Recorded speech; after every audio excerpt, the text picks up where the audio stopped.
Channel, Forgotten Heroes. Voice, NUS Binaural at rate 0%. Default. Target length, 13 minutes. 1800 words at 145 WPM. Style, dramatic restrained, omniscient narrator. Let the facts be the punchline. Sources cited, description. Sandford, Kenneth. Mark of the Lion. The Story of Charles Upham VC and Bar. Hutchinson, 1962. Harper, Glyn. In the Face of the Enemy. The Complete History of the Victoria Cross and New Zealand. HarperCollins NZ 2006.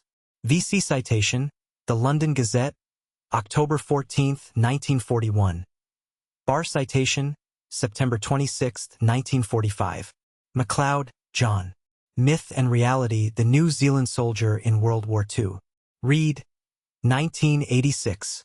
New Zealand Ministry for Culture and Heritage, Charles Upham, nzhistory.government NZ. In the early 1950s, on a sheep station in the Canterbury Plains of New Zealand, a farmer is mending a fence. He works with his hands. The hands are scarred. One of the elbows does not bend properly. There is a slight hitch in the way he moves his right arm, as though the joint has been reassembled by someone working in a hurry, which is exactly what happened. He does not talk about what happened. His neighbors know him as Charlie. They know he served in the war. They know, vaguely, that he did something remarkable, because from time to time a letter arrives from a government office, or a journalist appears at the gate, or a dignitary drives up the long gravel road to offer him something. He always sends them away. He once turned down a knighthood. He once declined a trip to London to meet the Queen. He once refused a plot of farmland that the government of New Zealand had set aside for him, accepting only a smaller, rougher block that no one else wanted. When anyone asks him about the war, he says the same thing. The grubbiest soldiers deserve the medals, not me. His name is Charles Upham. He is a sheep farmer, a former schoolteacher, and a graduate of Canterbury Agricultural College. He is also, as of 1945, the only combat soldier in the history of the Victoria Cross to have received it twice. 3 people in history hold the Victoria Cross and Bar. 2 of them were military doctors, honored for saving lives under fire. Charles Upham is the only fighting soldier, the only infantryman, the only man who earned both of his crosses not by tending the wounded but by walking into enemy positions and destroying them, while wounded himself over and over across 2 different campaigns on 2 different continents in 2 different years. He never wanted anyone to know.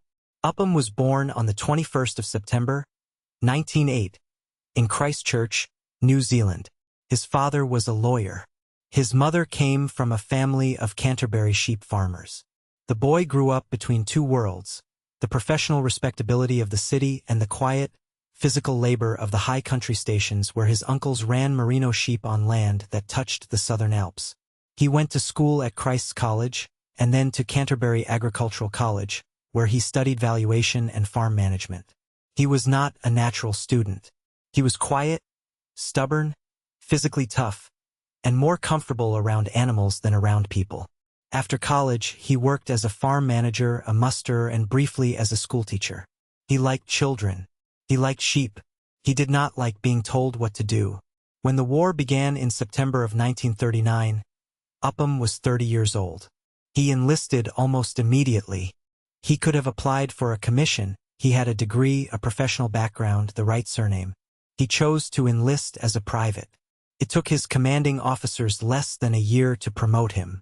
By the time the 2nd New Zealand Expeditionary Force shipped out for the Middle East, Charles Upham was a 2nd lieutenant in the 20th Battalion Canterbury Regiment. He was, by all accounts, an unusual officer. He did not shout. He did not swagger. He looked, in photographs from that period, like a farm manager who had been given a uniform that did not quite fit. He smoked constantly. He swore freely. His men liked him because he never asked them to do anything he would not do first. They were about to find out what that meant. In May of 1941, the Germans invaded Crete. The island was held by a mixed garrison of British, Australian, New Zealand, and Greek forces. The German attack came from the air, paratroopers landing across the island in the largest airborne assault in history. The fighting was immediate, chaotic and desperate. Upham's company was positioned near the village of Alamein on the northwest coast. Over 8 days, from the 22nd to the 30th of May, he fought a series of actions that his commanding officer would later describe in the recommendation for the Victoria Cross, with the understatement that was customary in such documents. The reality was not understated. On the first day, he led his platoon across open ground under heavy fire to destroy a German machine gun position. He did this by walking toward it and throwing grenades into it. He was shot through the left shoulder during the approach. He kept moving. On the second day, he crawled to within 15 yards of 2 more machine gun posts and destroyed both. He was wounded again. He went back to his lines, had the wound dressed, and returned to the front. On the third day, a soldier in his platoon was hit in open ground between the New Zealand and German lines. Upham went out alone under fire, picked the man up and carried him back. He was wounded a third time during the carry. On the fourth day, he led an attack on a village held by German paratroopers. He was hit by mortar fragments. He kept fighting. Over the next 4 days, as the Allied position on Crete collapsed and the evacuation began, Upham continued leading his platoon in rearguard actions, covering the withdrawal of other units. He was wounded at least twice more. By the time the battalion reached the evacuation beach at Sfakia, on the southern coast, he had been hit so many times that the medical officer had stopped counting. He had destroyed at least 4 machine gun positions. He had personally killed an unknown number of enemy soldiers. He had rescued a wounded man under direct fire. He had refused evacuation at every point. The Victoria Cross citation, published in the London Gazette on the 14th of October, 1941, describes outstanding leadership, tactical skill, and utter indifference to danger. It is one of the longest VC citations of the war. Upham, when told about the award, said that he did not deserve it and that the grubbiest men in the grubbiest positions deserved it more. He was promoted to captain. He was sent to North Africa. In July of 1942, the 20th Battalion was in the desert south of El Alamein, in Egypt, where the 8th Army was trying to stop Rommel's advance toward the Suez Canal.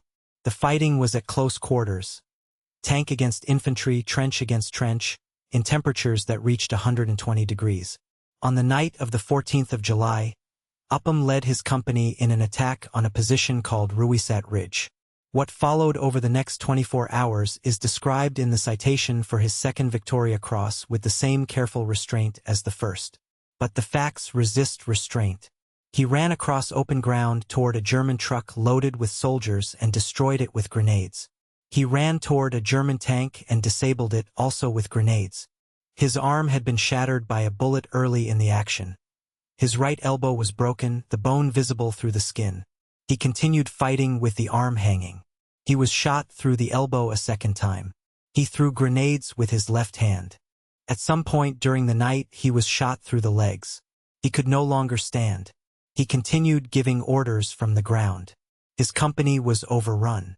He was found by German soldiers in a shallow trench, unable to move, still trying to reach for a weapon. He was captured. The German medics who treated him were, by several accounts, astonished that he was alive. The bones in his right arm had been broken in 3 places. He had been shot at least 4 times in the engagement. He had lost a significant amount of blood. The recommendation for the bar to his Victoria Cross was written by his commanding officer, Brigadier Howard Kippenberger, who described Upham's actions as the most outstanding instance of sustained gallantry he had ever witnessed. The bar was gazetted on the 26th of September, 1945. It made Charles Upham the only combat soldier in history to receive the Victoria Cross twice. He spent the rest of the war as a prisoner. He was sent first to an Italian camp, then transferred to Germany. He attempted to escape repeatedly. He was caught each time. He became, in the terminology of the German prisoner of war system, a persistent escaper, which meant special handling. In 1944, he was sent to Colditz Castle off Log 4C, the fortress in Saxony where the Germans concentrated their most troublesome prisoners. He was in notable company. Colditz held officers from half a dozen Allied nations who had been caught escaping from other camps. The castle was supposed to be inescapable. Upham tried to escape from Colditz, too. He was still trying when the American First Army liberated the castle in April of 1945. He weighed about 9 stone. His arm had healed badly. He was 36 years old and looked a decade older. He came home to New Zealand.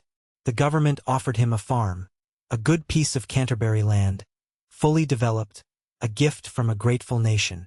He refused it. He said the land should go to men who needed it more. He accepted instead a rough, undeveloped block on the edge of the high country, land that would take years to clear and fence and bring into production. He married. He had 3 daughters. He farmed sheep and ran cattle. He lived the kind of life he had always wanted, physical, quiet, away from crowds. He refused the knighthood. He refused interviews. He refused to attend most commemorations. When the New Zealand Returned Services Association tried to honor him, he attended once and left early. When a journalist asked him to describe what had happened on Crete, he said he could not remember the details. He could remember the details. He simply did not believe they belonged to him.